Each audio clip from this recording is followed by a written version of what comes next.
நான் ரொம்ப மன உளைச்சலுக்கு ஆளாயிட்டேன். வாழவே எனக்கு பிடிக்கல. தற்கொலை பண்ணிக்கலான்னு கூட தோணுது.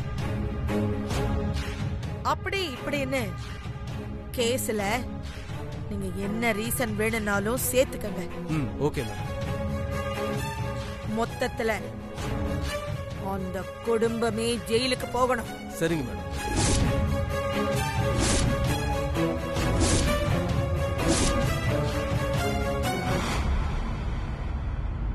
நாளை காலையில அவ வீட்டுக்கு வக்கீல் நோட்டீஸ் போகணும். புரியுதா? சரிங்க மேடம். சீக்கிரம் ஏற்பாடு பண்ணுங்க. Okay madam. அம்மா, என்னம்மா இதெல்லாம்? எதுக்கா இப்படி திடீர்னு ஒரு முடிவு எடுத்திருக்கீங்க? சொல்லு ஆண்டாள், மான நஷ்ட வழக்கு போடுற அளவுக்கு தென்றல் என்ன தப்பு பண்ணா? ஏன் அத்தை இப்படி எல்லாம் பண்றீங்க? தென்றலை எப்படியாவது சமாதானப்படுத்தி திருப்பி அவளை ஆகாஷ் கூட சேர்த்து வைக்கிறது எப்படின்னு யோசிப்பீங்கன்னு பார்த்தா கேஸ் போட போறேன்னு சொல்றீங்களே. தயவு செஞ்சு வக்கீலுக்கு போன் பண்ணி வேண்டான்னு சொல்லிடுங்க அத்தை. என்னைக்கு இருந்தாலும் தென்றல் நம்ம வீட்டுக்கு மருமகளா வரப்போறவதானே. வாய மூடு. இன்னும் அந்த நினைப்புலதான் இருக்கியா? நான் ஏற்கனவே அவ மேல கல்யாணத்தை நிறுத்தின கோபத்துல இருக்கேன். பத்தாததுக்கு அவ மோதர் சங்கத்தை தூண்டி விட்டு என்ன மேலும் டென்ஷன் பண்ற. அது சம்பந்தமா கேட்கறதுக்காக நான் அவ வீட்டுக்கு போனா குடும்பமே சேர்ந்துகிட்டு ஏகத்தாளமா பேசி என்ன அவமானப்படுத்துறாங்க. இதுக்கப்புறமும் நான் சும்மா இருக்கணுமா? அதான் இப்படி ஒரு முடிவை எடுத்திருக்கேன். இனி இந்த ஆண்டாள் யாருன்னு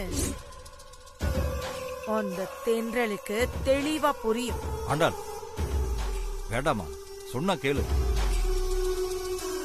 உனக்கு தென்றல் மேல கோபம் இருந்தா நான் அவகிட்ட பக்குவமா பேசி உன்கிட்ட மன்னிப்பு கேட்க சொல்றேன். அதை விட்டுட்டு இந்த மாதிரி கேஸெல்லாம் போடுறது ரொம்ப தப்புமா. ஆமாமா, வக்கீலுக்கு போன் பண்ணி கேஸ் போட வேணாம்னு சொல்லிருங்களேன். ஆமா அத்தை, வேண்டாம். வக்கீலுக்கு போன் பண்ணி கேஸ் போட வேண்டாம்னு சொல்லுங்க அத்தை. உங்களை நான் கையெடுத்து கும்பிடுறேன். நிறுத்துங்க. ஆளுக்கு சப்போர்ட் பண்ணிட்டு இருக்கீங்க அவளுக்கு. நான் முடிவெடுத்தா எடுத்ததுதான். இந்த ஆண்டாளை பகைச்சுக்கிட்டா என்ன ஆகும்னு அந்த தென்றலுக்கு புரிய வைக்காம விட மாட்டேன்.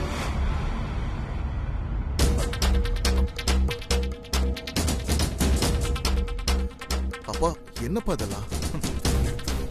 ஒன்றும் பண்ண முடியாது, உட்கார்.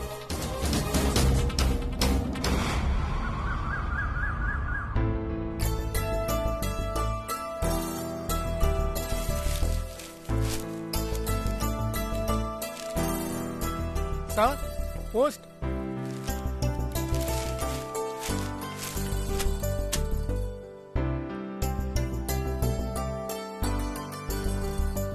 சார், தெண்டல் வீடு தானே? ஆமா, கொடுப்பா. இதுல ஒரு சைன் பண்ணுங்க சார். இங்க பண்ணுங்க sir. Okay sir, thank you sir.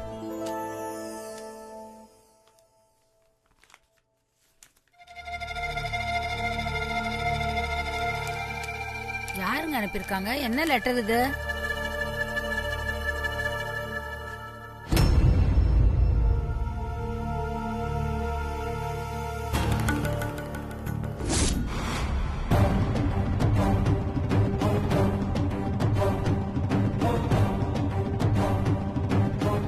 என்னங்க? அப்பா, ஏன்பா இப்படி அதிர்ச்சி ஆகுறீங்க? என்ன லெட்டர் இது? சொல்லுங்கப்பா, என்ன லெட்டர் இது? என்னாச்சுங்க? லெட்டரை படிச்சுட்டு இவ்ளோ அதிர்ச்சி ஆயிட்டீங்க? என்னாச்சுங்க? என்ன லெட்டர் அது? அதுல என்ன எழுதிருக்கு? அதை படிச்சுட்டு இவ்ளோ அதிர்ச்சி ஆயிட்டீங்க? அந்த ஆண்டாளம்மன் நமக்கு வக்கீல் நோட்டீஸ் அனுப்பியிருக்காங்க.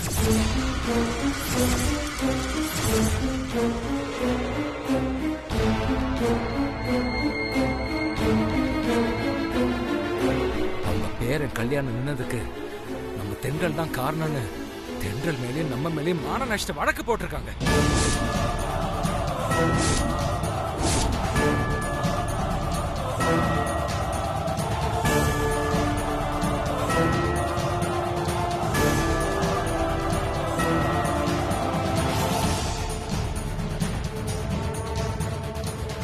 எந்த அர்த்தத்துல இப்படி ஒரு வக்கீல் நோட்டீஸ் அனுப்பியிருக்காங்க? அந்த கல்யாணம் நின்னதுக்கு அந்த அம்மா தான் காரணம். நம்ம கூட என்ன தப்பு பண்ண? எதுக்கு தேவையில்லாம அபாண்டமா இப்படி ஒரு கேஸ ஃபைல் பண்ணி நமக்கு வக்கீல் நோட்டீஸ் அனுப்பியிருக்காங்க? பணம் இருக்கிற திமிர்ல ஓவர் ஆட்டம் காட்டிட்டு இருக்காங்க போல இருக்கு. கொஞ்சம் வாயை மூடுறீங்களா? கோவப்பட்டு தான் உங்க பொண்ணு கிடைச்ச வாழ்க்கையை இழந்துட்டு இப்ப அம்போன்னு நின்னுட்டு இருக்கா. நீங்களும் அதை கை தட்டி ரசிச்சுக்கிட்டு இருக்கீங்க. பாத்தீங்களா? இப்ப அந்த அம்மா வக்கீல் நோட்டீஸ் அனுப்பியிருக்காங்களே.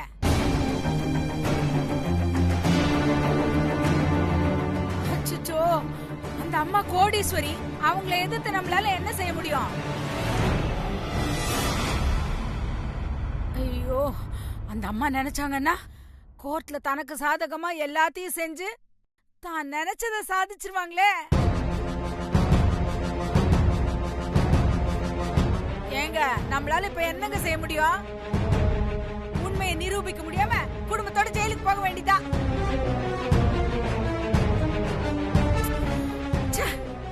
இந்த மாதிரி எல்லாம் எதுவும் நடந்துடக்கூடாதுன்னா நேத்து நான் உங்க எல்லார்கிட்டயும் அவ்வளவு கெஞ்சினேன். யாராவது ஒருத்தர் என் பேச்ச காது கொடுத்து கேட்டிருப்பீங்களா? ஆள் அழுக்கு அந்த அம்மாவை எதிர்த்து பேசி பேசி அந்த அம்மாவோட கோவத்தை அதிகப்படுத்தி விட்டீங்க. அதுக்கு வேணையாதான் இப்ப அந்த வக்கீல் நோட்டீஸ் வந்திருக்கு. ஐயோ கடவுளே, நான் என்ன செய்வேன், என்ன பேசுவேன், இந்த பிரச்சனை எப்படி சமாளிக்க போறேன்னு ஒண்ணுமே புரியலையே.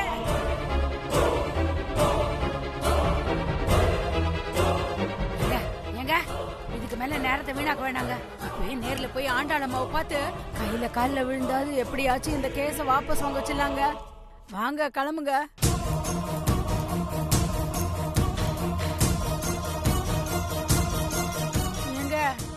என்னங்க யோசிக்கிறீங்க? இது யோசிக்கிறதுக்கான நேரம் இல்லைங்க. நம்ம பிள்ளைங்களை நினைச்சு பாருங்க. 3 வயசு பிள்ளைங்களை கூட்டிட்டு ஜெயிலுக்கு போறதும் குடும்பத்தோட விஷம் குடிச்சு செத்து போறதும் ஒண்ணுதான்.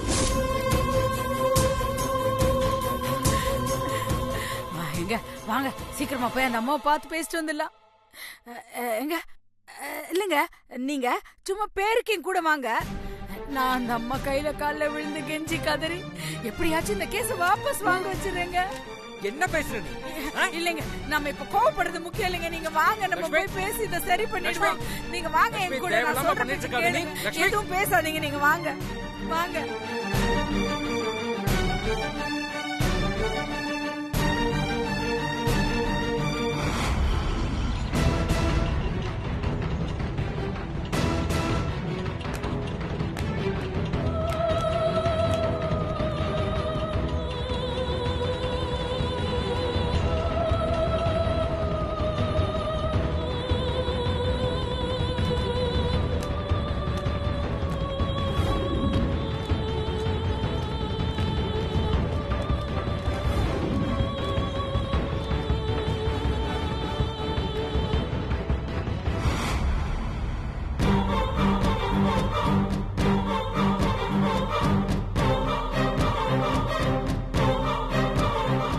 அங்கேயே நிக்கிறீங்க, வாங்க.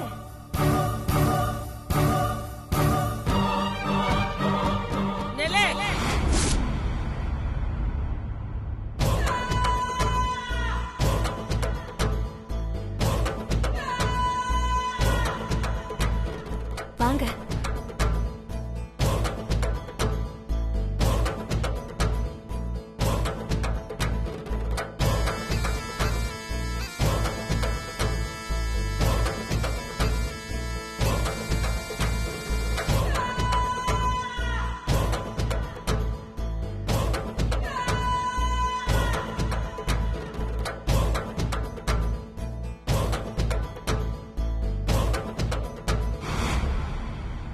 என்ன இங்க வந்திருக்கீங்க?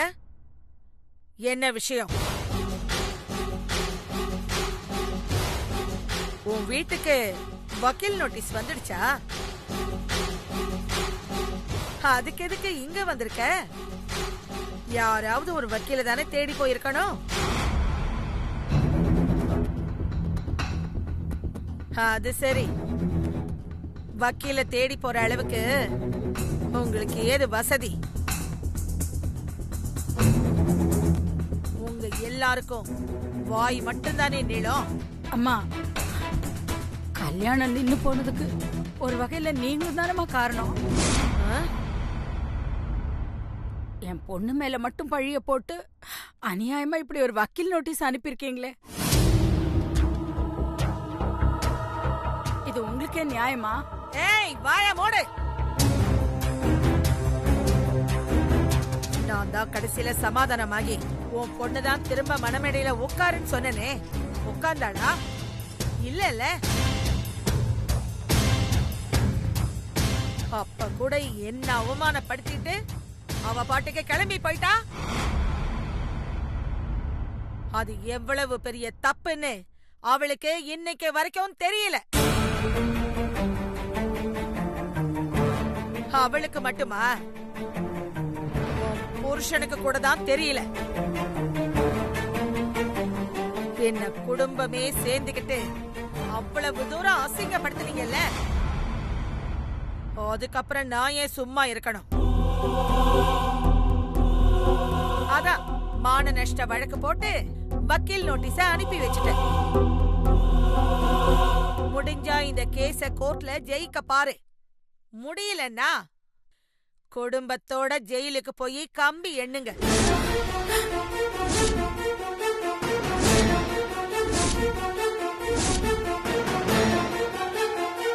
அம்மா, யாரு யார் கூடமா சண்டை போடுறது? உங்க கூட சண்டை போடுறதுக்கு எங்களுக்கு தெம்பும் இல்ல, திராணியும் இல்ல. எங்களை விட்டுருங்கம்மா. இந்த அறிவு நேத்தெங்க போச்சு? என்ன வாத்தி, நேத்து எனக்கு என்னமோ பெருசா பாடம் எடுத்த, பத்தாததுக்கு உன் பொண்ணுங்களை பேச விட்டு வேடிக்கை பார்த்த. இப்ப என்னாச்சு? அப்படியே ஒன்னும் தெரியாத அப்பாவியாட்டம் பூனை மாதிரி பம்மிக்கிட்டே நிக்கிற. இப்ப புரியுதா? என்ன மாதிரி பணக்காரங்க கிட்ட உன்ன மாதிரி ஒண்ணும் இல்லாதவங்கெல்லாம் எதிர்த்து பேசக்கூடாதுன்னு.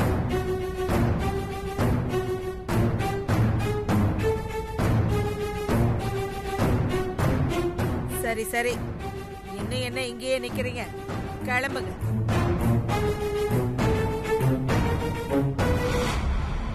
உங்களுக்கு எல்லாம் ஜெயிலுக்கு போனாதான் அறிவே வரும். ஆமாமா, நடந்த எல்லா தப்புக்கும் நான் உங்ககிட்ட மன்னிப்பு கேட்டுக்கிறேன்.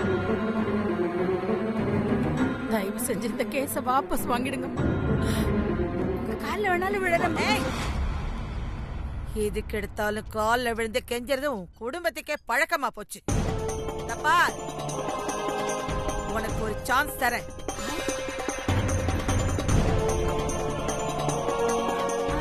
நடந்த எல்லா தப்புக்கும் மன்னிப்பு கேட்டு உன் பொண்ணு தென்றல் வந்து என் கால்ல விழுந்து மன்னிச்சிடுங்கன்னு சொன்னாதான்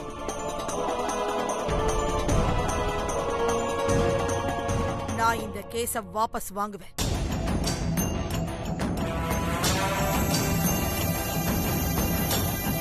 ஆண்டாள், ஏன் இவ்வளவு பிடிவாதம் பிடிக்கிறார்? அதான் தென்றல் சார்பா லட்சுமி அம்மாவே மன்னிப்பு கேட்கறாங்கல்ல, அப்புறம் என்ன? தயவு செஞ்சு அந்த கேஸை நீ வாபஸ் வாங்கிடுமா. அம்மா, கேஸ வாபஸ் வாங்கிடுங்கம்மா.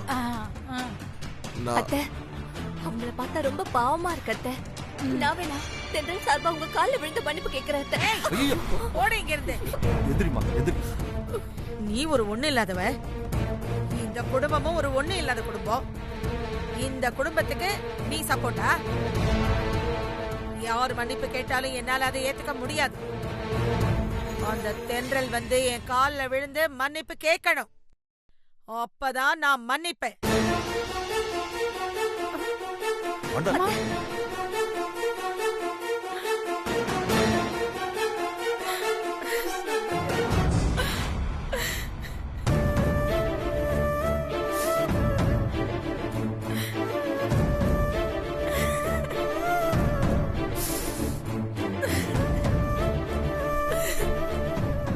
என்னங்க இப்படி சொல்லிட்டு போற?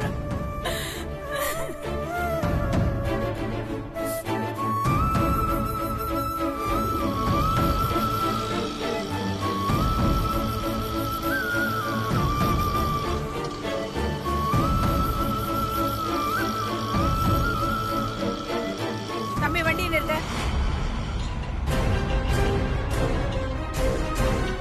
என்னாச்சு லட்சுமி? என்னாச்சு?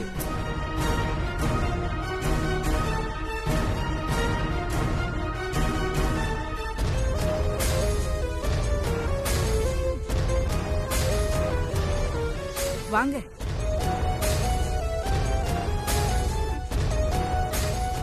என்னாச்சுங்க? ஏன் 2 பேரும் டல்லா இருக்கீங்க? ஏன் உயிரோட இருக்கோன்னு கேளு. லட்சுமி என்ன நீ? நீங்க அமைதியா இருங்க. எல்லாத்துக்கும் இந்த அம்மா தான் காரணம். என்னங்க ஆச்சு? ஏன் இப்படி கோவமா பேசுறீங்க? செய்யறதெல்லாம் செஞ்சுட்டு ஒண்ணும் தெரியாத மாதிரி கேள்வி கேட்கறத பாரு. அநியாயமா இப்படி என் பொண்ணு வாழ்க்கைய நாசமாக்கிட்டீங்களே. நீங்களா நல்லா இருப்பீங்களா?